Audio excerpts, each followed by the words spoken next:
Problem అంతా social మీడియాలో ఉందండి. ఎక్కువగా ఒక భయాందోళన సృష్టించడానికి, ప్రజల్లో అభద్రత భావం పెంచడానికి కోసం వాళ్ళు చేస్తున్న ప్రయత్నం. ప్రతి సందర్భంలో మేము చెప్తానే వచ్చాం, మన రాష్ట్రంలో ఎక్కడ కూడా మీకు గ్యాస్ విషయంలో కానివ్వండి, పెట్రోల్ విషయంలో కానివ్వండి, డీజిల్ విషయంలో కానివ్వండి కొరత లేదు. ఒక్క ఇండస్ట్రియల్ యూసేజ్ కోసం మాత్రం కేంద్ర ప్రభుత్వం ఇచ్చిన నిబంధనల మేరకు వాళ్ళకి 10% అని ఇనిషియల్గా మనం అందించాం. 10%ని 20%కి పెంచాం. అది కూడా ఇప్పుడు మనకి ఈ వారంలో పాఠశాలలు, విద్యా సంస్థలు, హాస్టల్స్ ఇవన్నీ కూడా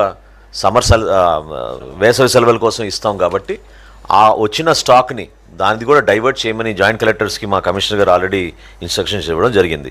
ప్రతిరోజు మేము యావరేజ్గా సుమారు 2,70,000 మందికి మేము గ్యాస్ సిలిండర్స్ మేము అందిస్తున్నాం.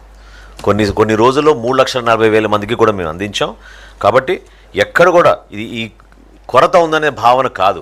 దయచేసి అర్థం చేసుకోవాల్సింది ఏంటంటే, ఒక 2 రోజులు ఇటువంటి సమాచారం క్షేత్రస్థాయిలో కావాలని ఒక భయాందోళన సృష్టించడానికి తీసుకెళ్తున్నారు. కాబట్టి ప్రజలు రియాక్ట్ అయ్యి 2 లక్షల బుకింగ్లు కాస్త ఒకే రోజున 5 లక్షల బుకింగ్లు చేయడం వలన ఆ బ్యాక్ ఎండ్ గ్యాప్ వచ్చింది తప్ప, డెలివరీస్లో ఎక్కడ కూడా ఈ 3 ఆయిల్ కంపెనీస్ చాలా అద్భుతంగా రాత్రింబగలు కృషి చేసి ఈ కొరత లేకుండా వాళ్ళు చూసుకుంటున్నారు. దానికి మా డిపార్ట్మెంట్ నుంచి అన్ని విధాలుగా సహకరించుకుంటూ ముందుకెళ్తున్నాం.